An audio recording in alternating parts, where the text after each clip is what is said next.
সুপ্রভাত আমার ছাত্রছাত্রী আর্টস ম্যাগনেট বিশ্বজিৎ চ্যানেলে তোমাদের স্বাগতম। তো প্রিয় ছাত্রছাত্রী, আমি আগের ক্লাসে তোমাদেরকে যে ওই পুইমাচা গল্পের অনেকটা অংশ শেষ করেছি, যেখানে আমরা কি দেখেছিলাম যে খেন্তি আর সহায় হরি দুজনেই কিন্তু বরজপোতার বনে গিয়ে আলু তুলছে। আর সেখানে অন্নপূর্ণা কোথায় যাচ্ছিল?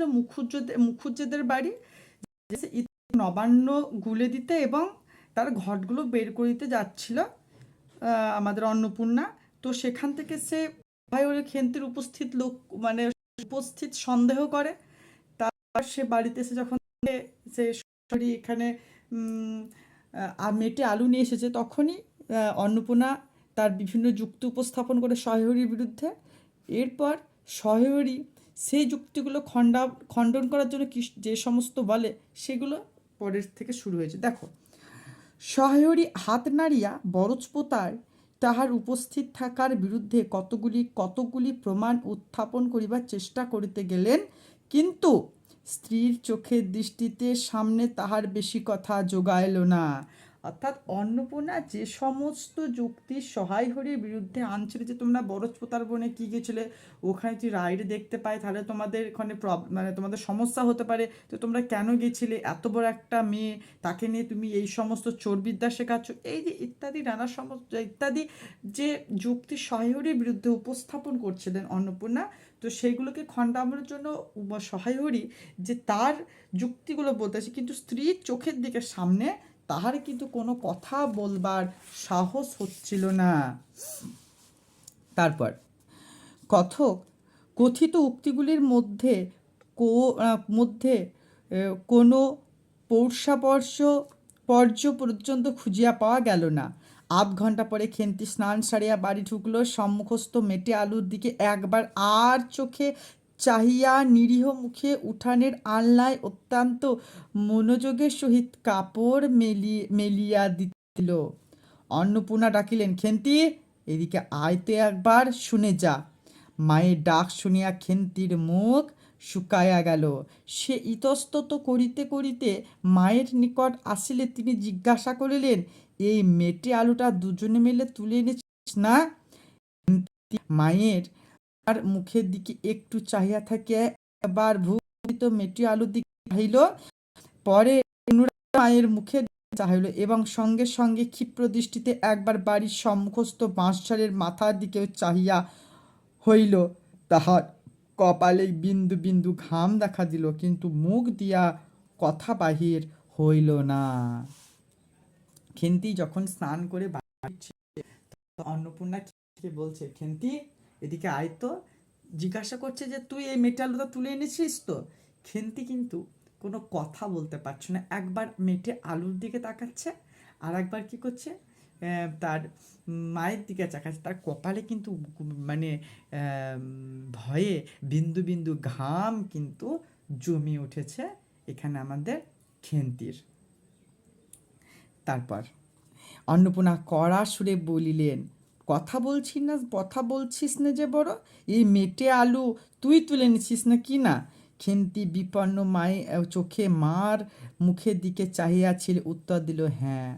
অন্নপূর্ণা তেলে বেগুনে জ্বলিয়া উঠিয়া বলিলেন, অর্থাৎ তেলে বেগুনে প্রচণ্ড রাগের সহিত, একদম যেরকম রাগ, যেমন গড় রাগ করে সেই রকম গমগমে রাগে অন্নপূর্ণা বলছে, পাঁজি, আজ তোমার পিঠে আমি আস্ত কাঠের চালা ভাঙবো, তবে ছাড়বো। বরজপোতার বনে গিয়েছে মেটে আলু চুরি করতে, সমত্ত মেয়ে বিয়ে যোগ্যী হয়ে গেছে কোন কালে, সেই এক গলা বিজন বন, যার মধ্যে দিন দুপুরে বাঘ লুকিয়ে থাকে, তার মধ্যে থেকে পরের আলু নিয়ে এলো তুলে। যদি গোসাইরা চৌকিদার ডেকে তোমায় ধরিয়ে দেয়, তোমার কোন শ্বশুর এসে তোমায় বাঁচাতো? আমার খাবার জোটে না, আমার খাবার জোটে খাবো, না জোটে না খাবো, তা বলে পরের জিনিসে হাত, এ মেয়ে নিয়ে আমি কি করবো মা? অর্থাৎ অন্নপূর্ণা যখন খেন্তি যখন বললো যে হ্যাঁ আমি তুলে এনেছি, তখন অন্নপূর্ণা কিন্তু বিলাপ শুরু করলো খেন্তির বিরুদ্ধে, যে এত বড় একটা মেয়ে হয়েছিস, বিয়ের যোগ্যী হয়ে গেছিস কোন কালে, ও যে বনে বাঘ লুকিয়ে থাকে, গোসাইদের চৌকিদার যদি তোকে ডেকে এনে ধরিয়ে দেয়, এই যে এই সমস্ত কথাগুলি বলে সে খেন্তির প্রতি একটা বিরূপ মন্তব্য পোষণ করছে। অর্থাৎ বিয়ের যোগ্যী বলছে বারবার, 10-11 বছর মেয়েকে বিয়ের যোগ্যী বলে, 14 বছরের মেয়েকে বিয়ের যোগ্যী বলে বারবার কিন্তু অন্নপূর্ণা বলতে চাইছে। বলছে আমার না জোটে আমি না খাবো, কিন্তু তুই পরের জিনিসে কেন হাত দিয়েছিস। তারপর 2-3 দিন পরে একদিন বৈকালে ধুলো মাটি মাখা হাতে খেন্তি মাকে আসিয়া বলিল, মামা দেখবে এসো। অন্নপূর্ণা গিয়া দেখিলেন ভাঙা পাঁচিলের গায়ে যে ছোট্ট খোলা জমিতে কতগুলি পাথরকুচি ও কণ্টিকারির জঙ্গল হইয়াছিল। খেন্তি ছোট বোনটিকে লইয়া সেখানে মহা উৎসাহে তরকারির আওলাদ করিবার যোগান করিতেছে। ভবিষ্যম্ভাবী নানাবিধ কাল্পনিক ফলমূলের অগ্রদূতস্বরূপ বর্তমানে কেবল একটি মাত্র শীর্ণকায় পুঁই শাকের চারা কাপড়ে ফেলিয়া গ্রন্থিবন্ধ হইয়া ফাঁস লইয়া যাওয়ার আসামের মতো ঊর্ধ্বমুখে একখণ্ড শুষ্ক কঞ্চির গায়ে ঝুলিয়া রয়েছে। অন্নপূর্ণা যখন ছোট বোনটাকে নিয়ে খেলতে গেছে ভাঙা পাঁচিলের ওইদিকে, তখন পাথরকুচি আর কণ্টিকারি জঙ্গল দেখতে পেলো। সেখানে সেই সমস্ত লতাপাতাকে নিয়ে সে তরকারি আওলা তরকারি জোগাড় যন্ত্র করছে, আর কাল্পনিক নানা ফল মূল যেগুলোকে পুঁই শাকের একটা চারাকে নিয়ে মুঠো বন্ধ করে, মানে যেটা আমাদের ওই কি বলবো, ওই তোমাদের যে মা ঠাকুমারা কী করে, যে ওই আঁচলে কোনটাকে বন্ধ করে নিয়ে সেখানে আসছে। ফলমূলাদির অবশিষ্টাংশগুলি আপাতত তার বড় মেয়ের মস্তিষ্কের মধ্যে অবস্থিতি করিতেছে, দিনের আলো এখনো বাহির হয় নাই। অন্নপূর্ণা হাসিয়া বলেন, দূর পাগলি, এখন পুঁই ডাঁটার চারা পোতো কখনো? বর্ষাকালে পুঁততে হয়, এখন যে জল না পেয়ে মরে যাবে। খেন্তি বলছে, অন্নপূর্ণা বলল, খেন্তি বলছে, কেন আমি রোজ জল ঢালবো? অন্নপূর্ণা বলিলেন, দেখ হয়তো বেঁচেও যেতে পারে, আজকাল রাতে খুব শিশির হয়, খুব শীত পড়িয়াছে। সহায় উঠিয়া সহায়রী দেখিলেন তাহার 2 ছোট মেয়ে দোলাই গায়ে বাঁধিয়া রোদ উঠিবার প্রত্যাশায় উঠানের কাঁঠাল তলা দাঁড়িয়ে আছে।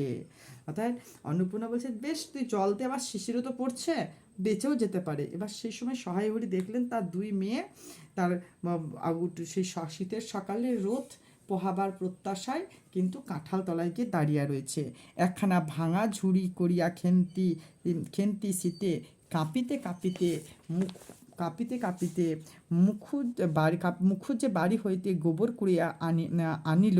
শহরি বললেন, হ্যাঁ মা খেন্তি, তা সকালে উঠে জামাটা গায়ে দিতে তোর কি হয়, দেখ দেখি এই শীতে। অর্থাৎ বাবা যে মেয়ের প্রতি যে ভালোবাসা, যে মেয়েকে দেখছে, যে মেয়ে কাঁপতে কাঁপতে শীতে সকালবেলায় আসছে মুখুজ্জে বাড়ির গোবর নিয়ে, আমরা এরকমই আমরা দেখতে পাই সাধারণত, যে আমরা সকালে উঠে শীতকালে যদি বা সন্ধ্যাবেলায় যদি গায়ে যদি আমরা সোয়েটার বা জামা কাপড়, আমাদের মা বাবা সকলেই বকে যে গায়ে জামাটা বা সোয়েটারটা দে, নলে ঠান্ডা লেগে যাবে, এই যে ইত্যাদি, এই সমস্ত আমাদের প্রতি যে ভালোবাসা তাদের, এই সমস্ত উক্তিগুলোর মধ্য দিয়ে প্রকাশিত হচ্ছে। তা সহায় হরি খেন্তির প্রতি যে ভালোবাসার একটা দৃষ্টান্ত এই সমস্ত লাইনগুলো কিন্তু ব্যক্ত করেছে।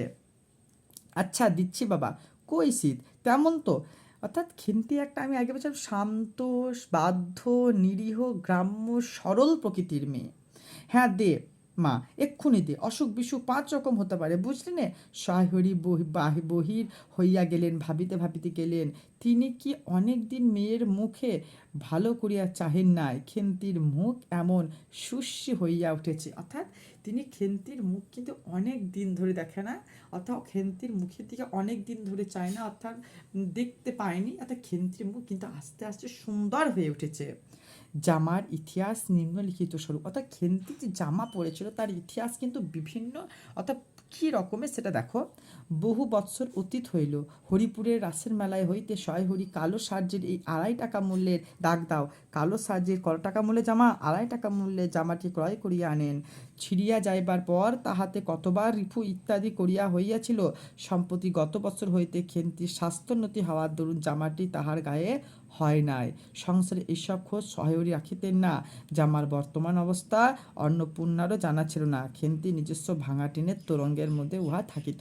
অর্থাৎ শাশুড়ি বলছে এই জামার ইতিহাস অনেক, হরিপুরের রাসের মেলায় 2.5 টাকা মূল্যের এই জামা কিনে দিয়েছিল, কিন্তু গত বছর সে খেন্তির স্বাস্থ্যোন্নতি হওয়ায় জামাটি তার গায়ে হয় না।